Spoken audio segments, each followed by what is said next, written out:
All right, guys, we're out here today at Three-Way Campers in Marietta, Georgia, looking at this Forest River WildWood Heritage Glen. This is the 290 RL model, so stick around, don't go anywhere.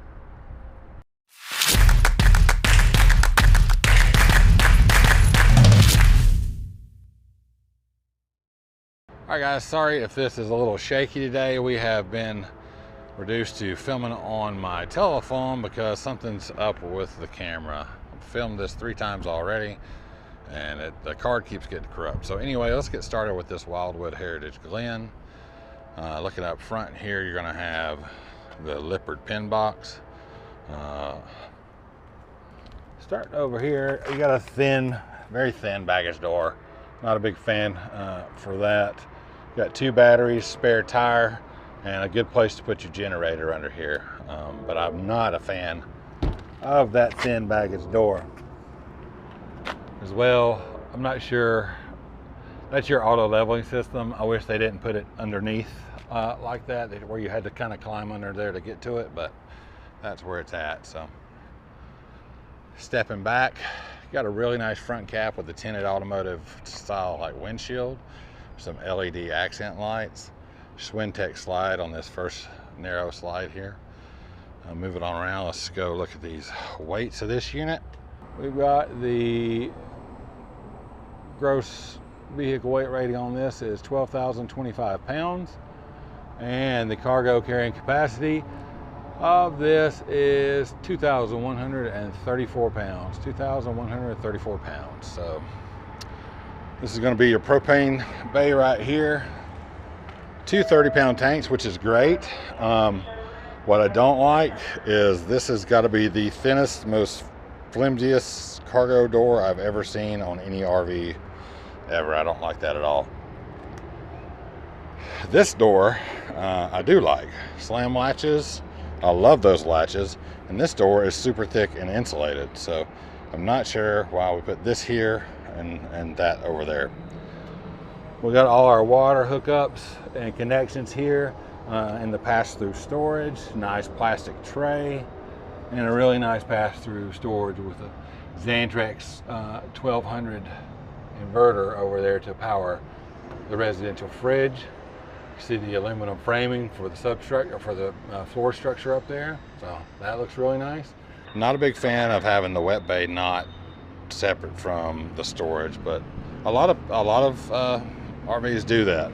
I always like to see it in a different compartment. All right, electrical connection, water heater, and furnace.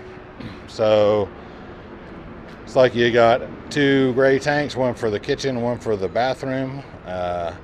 Those 2 handles are right there, as well as your black tank pull is right there. So everything is consolidated into one drain. These are 16-inch Castle Rock STs. My advice would be to probably change those as quickly as you can with a better tire, as well as there is no suspension upgrade on this unit as well. Just got the standard equalizer, cast iron equalizer on there, so I would go ahead and change that with either a Cree 3000 or some other suspension upgrade of your choice, but that would be a first upgrade on the list. Now this is a rack and pinion slide. You got a vent there for your kitchen vent hood.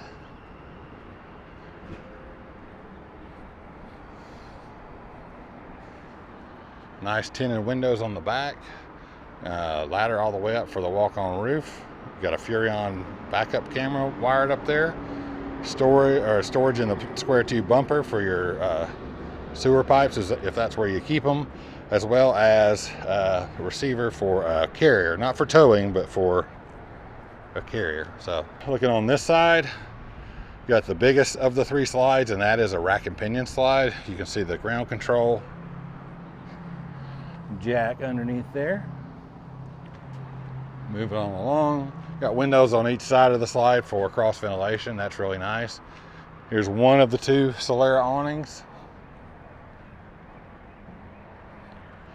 And here's the second of the 2 Solera awnings. So those power awnings, put those together, and you've got coverage all the way across the entire RV. So that's really nice.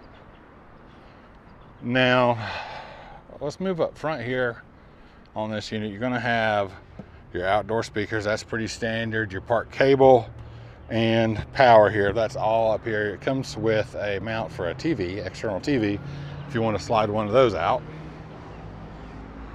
As well as a feature that's becoming more and more prevalent, and that's going to be hitch tie-outs, leash tie-outs for your pets, because they are part of the camping team as well. Now, something that's really interesting about this unit, and I was thinking about this just the other day, I swear, I promised you I was, and lo and behold, I come out here and find this unit with it. This is a mirror baggage door of the other side.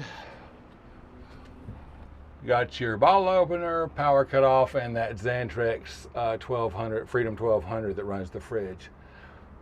So this is a heated and enclosed underbelly, but it has removable panels for the underbelly. So I was thinking about this the other day, thinking, why would we not just build a travel trailer with some panels on the underneath side that were easier to take down? And lo and behold, here it is. So these plastic panels can be unscrewed and unclipped and pulled down, and then replaced quite easily, or at least a lot easier than dealing with pulling the chloroplast down.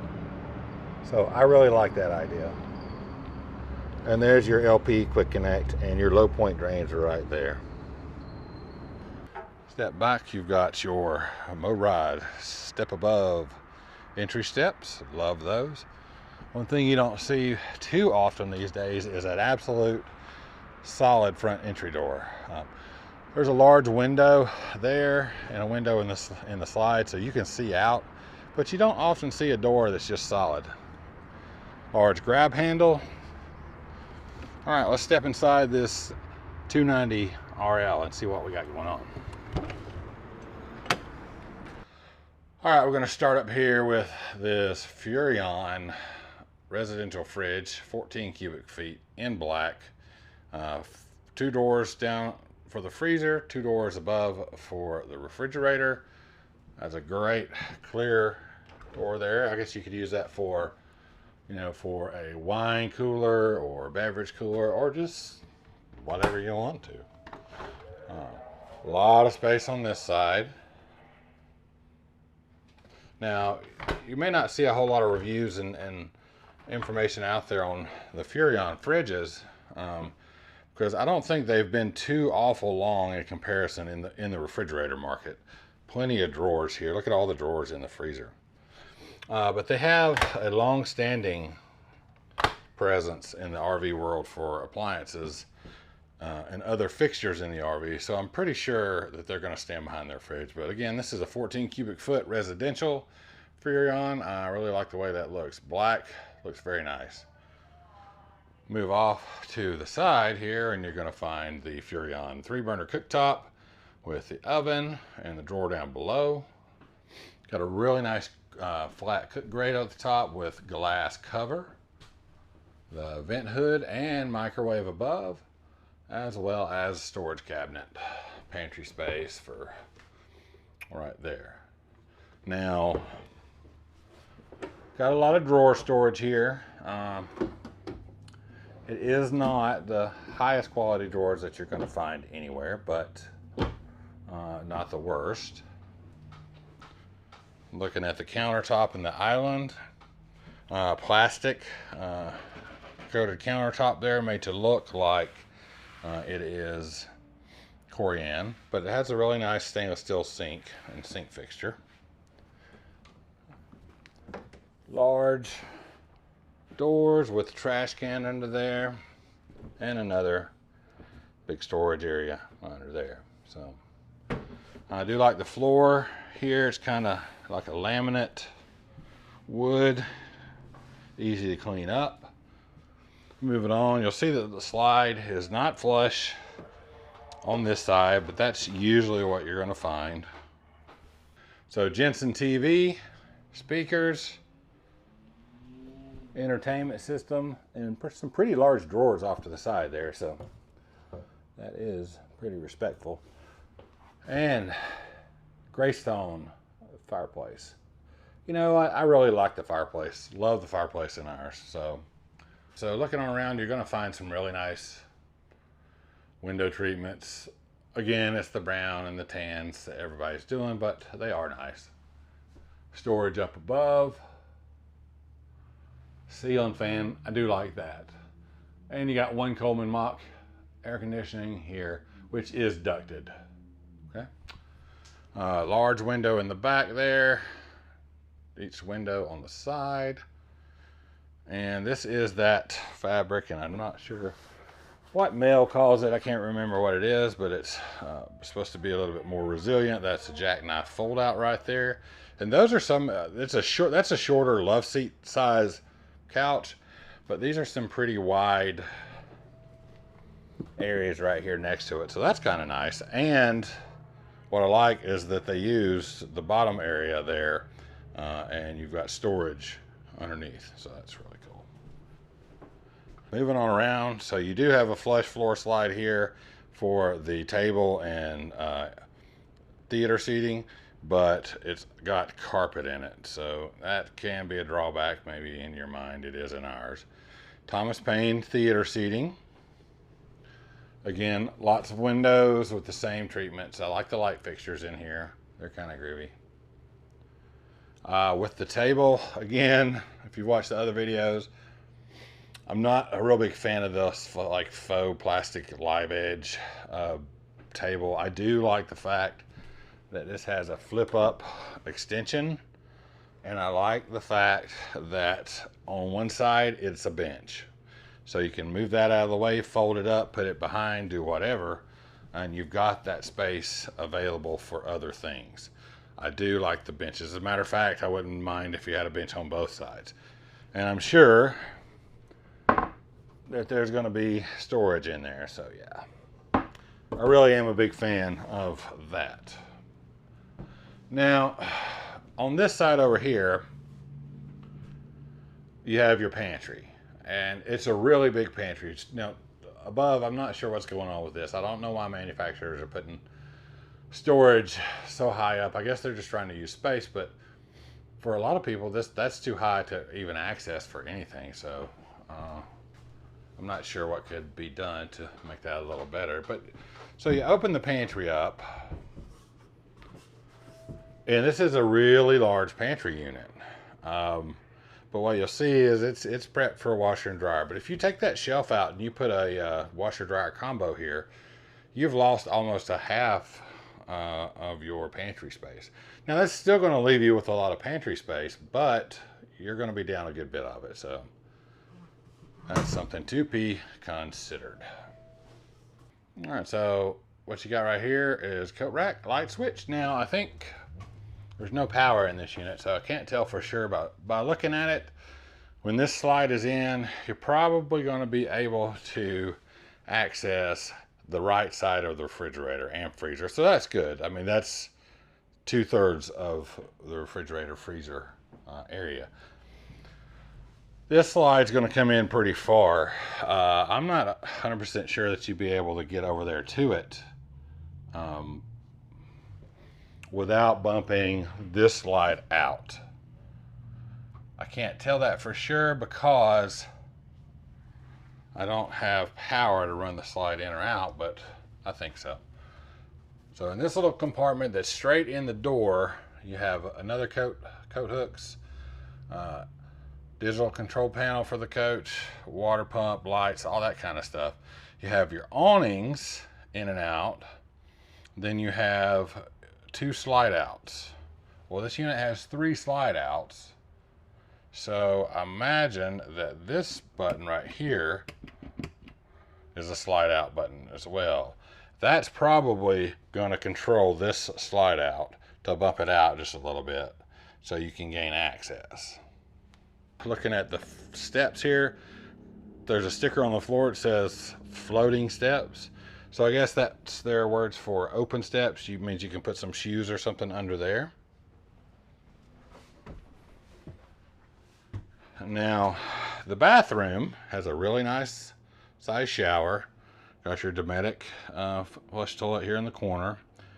It does have a lot of space because the vanity area is in that narrow slide out. So when that slides out, it gives a lot of space in here. And this cabinet, or this countertop, is really deep. Nice medicine cabinet on the side.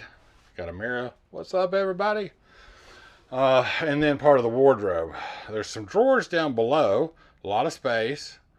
When this slide out is in, you won't have access to those, but you will still have access to all of these up top.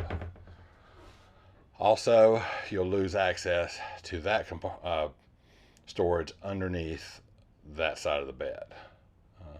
And I don't know if you'd be able to open that or not. You might be able to open this one just a touch. So you lose a little bit of functionality in the bedroom with this slide out in, but not a whole lot. But overall, it's a really pretty nice bathroom. So it's the same on the other side. Got a cabinet there with storage down below and a nice wide table and a queen size bed.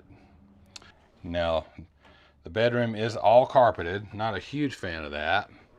So you've got light on and off, as well as a slider and control here as well. So if you needed to bump that out to get to something in the drawers there, the control's right here, and it's a narrow slide, so you could bump that out, get whatever you need, and then close it back if you were somewhere that you didn't need to have the slides out. So really nice area there with the ledge and the giant window, automotive style like windshield up front. That's really nice. And it is tinted, so cool. Overall, a really nice interior. There are a lot of things that I would change. The carpet in the slides, and maybe somehow figure out a different location for the washer dryer setup. I'm not exactly sure how that would go, but really nice unit. So what they're asking for this one is $48,500. All right, guys, so that's going to do it for this review of the WildWood 290 RL. Sorry if it's shaky. It's on my phone. I'm not sure what's up with the other camera. Have to figure that out. Till next time, guys, take care of each other, love each other, make every moment count.